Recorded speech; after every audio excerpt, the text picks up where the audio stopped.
People often ask why CSGO is so CT-sided, especially if they come from a 1.6 background, and that game was a lot more balanced in terms of the sides and how the maps tended to play out. First and foremost, CSGO in general has always been quite a CT-sided game. Even in the early games, it was a lot about winning the 10, the 11 CT rounds, but there was a middle period where it opened up a bit more. We had teams like Titan were doing very, very well, very good T-side teams. Nip famously always good on T-sides, Virtus Pro.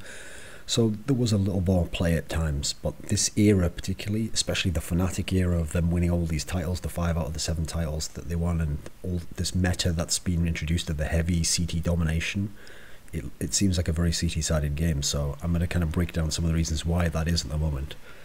So first and foremost, and this is a factor that goes way back in CS and always made it CT-sided, is the Picus Advantage. Now what I mean by that is, we call it Picus Advantage because it used to be phrased as Defender's Advantage. Now in CS 1.6, if you're standing around a corner and another guy comes around, then in theory you both see each other at roughly the same time, and therefore since you're in position already looking at the corner and he has to look in his whole field of vision and identify where you are, whereas you're right on the corner, you have the advantage. So positional play always gave you an advantage over just straight up aim duels, etc., etc. You could position better than the other guy. So in general, CS 1.6 was a lot about having superior position, knowing where to stand, knowing where the enemy will come from.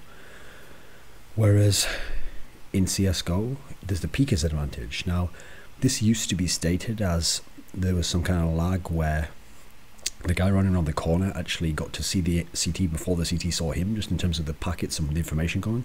I'm not entirely sure that's actually correct. Like, I've seen videos which suggest otherwise, but regardless, the principle does hold in general as a concept of there being a Picus Advantage. And the main reason why I narrow it down is, first of all, the speed people move at in CSGO, like the speed the guy can run on the corner compared to 1.6 is greater. And there's very minimal tagging, so as a result people don't just come onto your screen then you shoot them immediately. They can sort of jump onto your screen and just appear really rapidly. There's very minimal tagging, so when you shoot a guy, then actually he doesn't just stop and get pinned to the ground or slowed like he did in 1.6, he just keeps moving. So if he jumps over, unless you kill him with the spray or the shots you fire, he's going to keep moving and he can pass on through. It's harder to spray from target to target. Now notice for some of these here, you're going to think, well, Defender's Advantage meant CT's advantage. Okay, yeah, here's the thing. Initially, some of this helps T's, actually, it helps terrorists. But think about this, in terms of spraying being harder from target to target, as in moving from this guy and then not stopping spraying, but then pulling it 90 degrees, you can't do that as well as you could at 1.6. Really great players could do that with a great level of consistency. So the entry frag has had a lot more room to play with in that sense. Well, first and foremost, when you're in this situation, it's going to initially make it harder for the T, because he's the one coming in having to track everyone. But here's the thing, that means initially the terrorists will actually overwhelm the site. Like, actually you see a lot of bomb site takes in CS, even on some of the harder maps. But the reason why you see so many CT rounds, one, is that it's harder to then hold the site, because remember, as soon as the bomb is planted and the terrorists are in the site, they effectively become the defender. The roles get switched, they get the control and the defense, and now the attacker is the CT coming in to retake. So this advantage that goes towards the peeker then plays into the CT's hand. So think about this, 2 ways it can go. Either the CT kills all the terrorists before he comes in which case this never comes into play, or the CT then becomes the peeker and then he kills you because he now has the advantage. So this is making more CT rounds be won. In terms of difficulty of holding the site, there's other factors as well. First of all, there's less places to hide, fewer places to hide. In 1.6 there was lots of little crannies and boxes and everything. Crucially, there were lots of boosts that you could do in 1.6. I think of Inferno. If you were in the back hall of the B site, you could boost someone up on that wall above there, so as they came in they had to look up and to the right instead of just left. There was a lot more boosts and stuff like that you could do to vary the levels that you were attacking at and to even it up with a surprise factor. There's not really as many in CSGO, and they aren't really employed very often. In terms of what's another one? Oh, there's two that really come to mind. Two specific maps that are uber CT sided in CSGO, and this is one of the reasons why uniquely to CSGO, because in 1.6 Nuke and Train were very CT sided maps, but they're even more so in CSGO because on Nuke the CT can run through the vents. So if you, the whole point of nuke is it's supposed to be really hard to take a site, and then once you take a site, now it's difficult for the CT to retake it. Well, in CSGO, when you take the site, now the CT can just run through the vent and be instantly at the bomb site lower. He doesn't have to go slowly down a ladder. He doesn't have to always go rotate around and come the ramp. He can run through a vent and he's there instantly. In terms of train, when a terrorist takes the bomb site there, especially like the inside bomb site, and 1.6 is a great example, you can hide under the trains. There's a gap below the train in the midst of the wheels where you can hide under there. So there's tons of spaces to hide on 1.6. In CSGO that doesn't exist. You just hide behind the 3 trains, and he just comes in and he knows where he's got. If he's in that one, no, he's not there. Is he in the middle one? No, he's not there. So as a result, they know where you are roughly. They're going to throw nades preemptively towards where you're most likely to be. There's just not as much space to hide and places to hide and ways to trick people. Like one of the things you could do in 1.6 and train on the inside bomb site, if you planted, you'd hide under a certain train, and then if you noticed the CT go past without seeing you, you could like creep behind him. You just can't do that to the same degree in CSGO. So it's difficult to hold the sites from retakes. In terms of weaponry, okay, the Colt is easily the best gun and the easiest to spray with. It's the best gun to spray with, that is, especially at medium to close range. The AK in comparison at medium to close range is way worse. So as a result, CTs can hold positions easier, they can hold it as multiple people easier. When they're doing retakes, if they have to do like a wild spray from this position to this one, it's way easier with the Colt than it is with the AK, so they can get more of those off and get more kills from them. You can see how that allows you to hold better, allows you to retake better, just gives you more versatility overall. And obviously the weapon was, previously at least, the silence Colt was pretty cheap as well, actually. A lot cheaper than it used to be in 1.6, where it used to cost 3,100 for a Colt no matter what, because obviously you just put the silencer on that. It wasn't a separate weapon.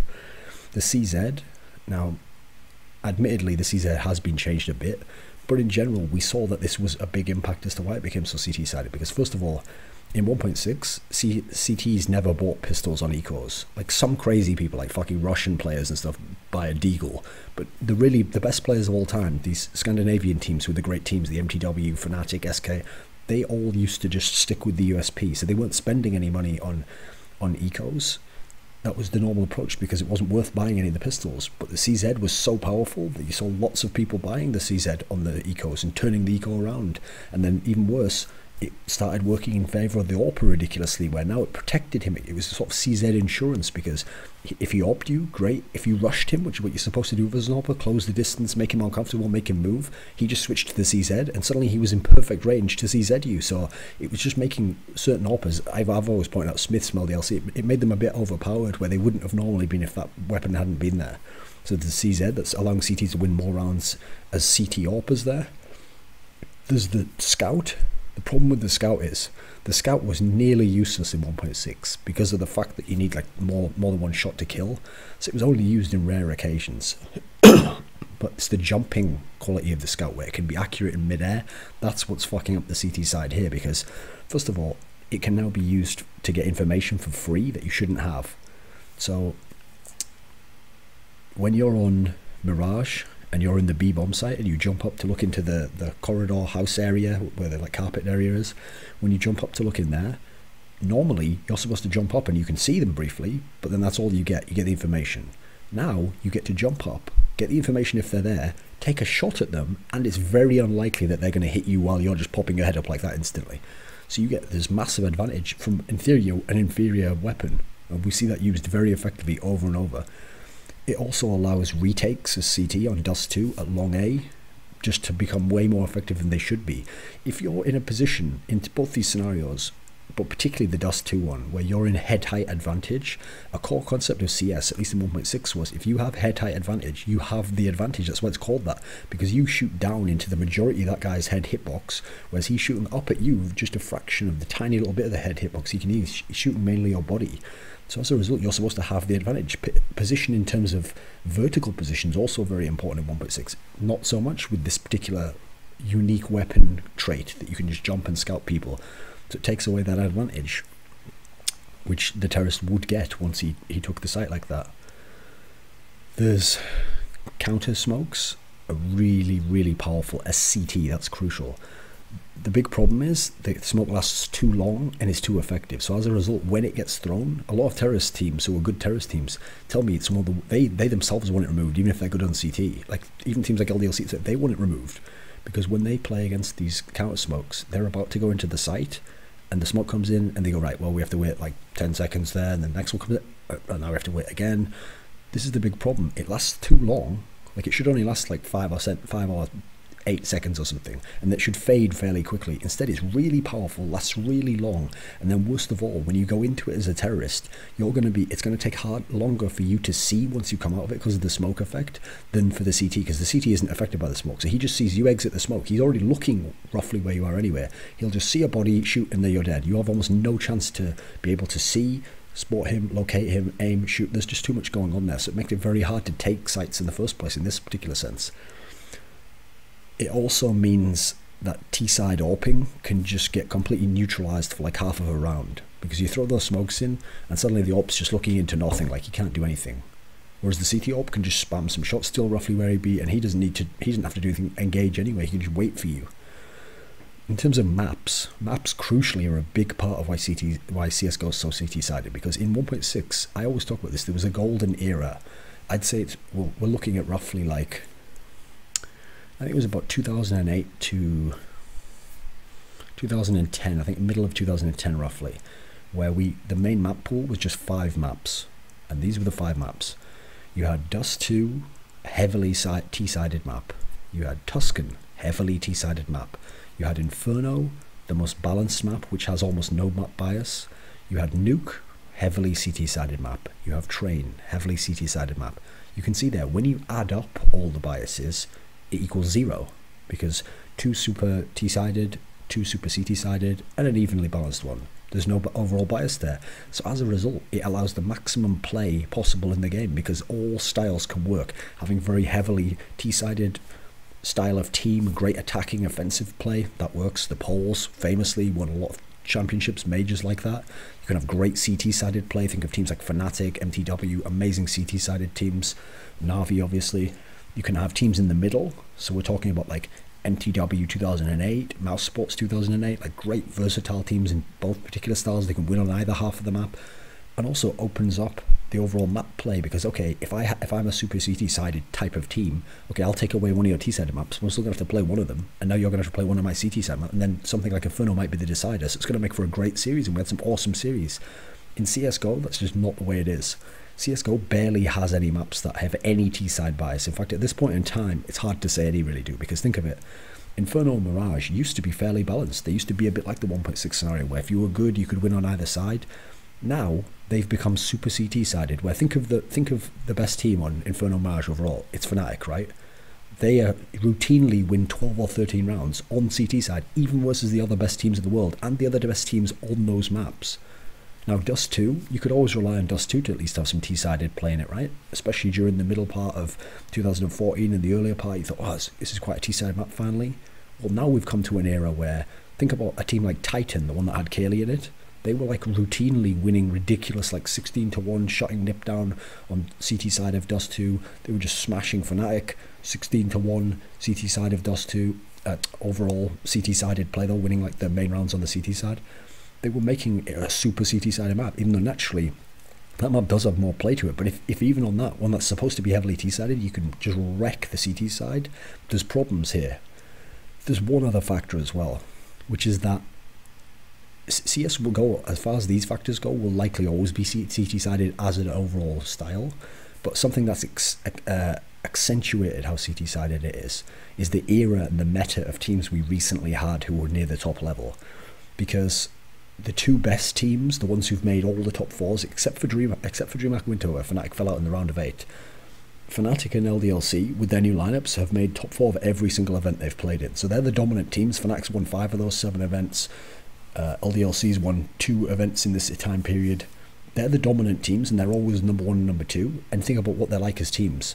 Fnatic are the gods of CT side. They're the best CT team in the world, and they're amazing at it for having really good reading on CT side that allows them, from Pronax's style and communication that they have as a team, to be able to have great dynamic rotations, so they can read what the opponent's doing and always be adjusting on CT. And as a result, they're just racking up CT rounds versus everyone. Secondly, they have a stability on CT that is a luxury I can't think of any other teams having. Like, when you have Crims and Flusher, they're just so solid at certain CT positions that you just know what you're going to get from them. And then the rotators, people like Olaf JW, have a lot more freedom in terms of knowing when they're going to be there, what they're going to get from that guy, what's going to be left if they come to a site. It just opens the game up for them even more. Okay, so there's Fnatic, super CT-sided team. LDLC, the second best team in the world. LDLC are gods on CT side, they're really good, but then they're not quite at the Fnatic level, they're just below. But then you go to T side, yeah, we all know that LDLCZ, they're the best with the CZ, right? But here's the problem, they're not that good on gun rounds, on full buy gun rounds. Yeah, versus lower teams they'll wreck them, versus the elite teams sometimes they struggle, so they're not good on T side, they're amazing on CT, so it's accentuating how CT sided the game is. Dignitas have been around the top 4 for most of last year.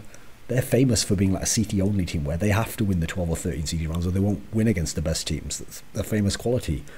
The sick teams on T side, the ones that we need to be good, therefore to have a really good T side, yeah, they've started to get it together towards the end of the year, but overall they had slumps overall. Like Virtus Pro over the whole year were very consistent. They had more top 4 finishes than anyone, but their problem was they would break down once it got to the semis and the finals a lot. They only won 2 events over the whole year, aside from that crap little event they won at the end.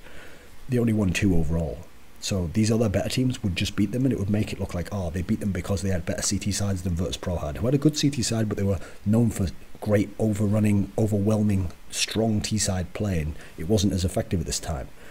You need Titan to be very good. Titan's always been a very good tactical team because of existence. You need them to be a great team if you want great T-side play, because their teams are always based around having a sick T-side. Even with the K-Lane lineup, they had a really good T-side. At this recent ESEA LAN, playing with a manager stand-in, admittedly Kenny S was playing like a god, they still had some great T-sides. They were putting up great rounds, even against like Fnatic, etc. The third team is NIP, because those to me are like the T-side holy trinity, Titan versus Pro NIP. You need NIP to be good, because NIP crucially had that great dynamic T-side where they would just go to the same positions, but then they'd play off each other and they'd see what they got here and then they'd work onto it and they'd pounce and be decisive. When they had their big slump in the last quarter of the year, aside from picking up a DreamHack winner, they had a lot of issues on their T-side. It wasn't working for them. They weren't able to do the things they wanted to do. Then at lower level, Cloud9 used to be famous for really good T-side stuff. Well, they were getting so battered on their CT sides, it wasn't making any impact at the end of the game. And we've seen now their lineup's fractured. So part of the problem is some of the strong T-side teams aren't being as strong. So add all these factors together, and now you're starting to get a sense. Every single one of these factors almost plays towards the CT advantage. So at the moment, it's a CT-sided game, and that's not going to change. Now, that doesn't make it boring. You just have to know that as the context going in. So when someone loses a T-side badly, you know, like, okay, well, they've still got some chance on the CT side. Let's see what they can do in comparison. There's still a game to be played there. There's still a meta game that's unfolding. And when some of the better T-side teams get their lineups together or just improve as a level, or some of the great CT teams drop off, you'll see a bit more play overall on that T-side.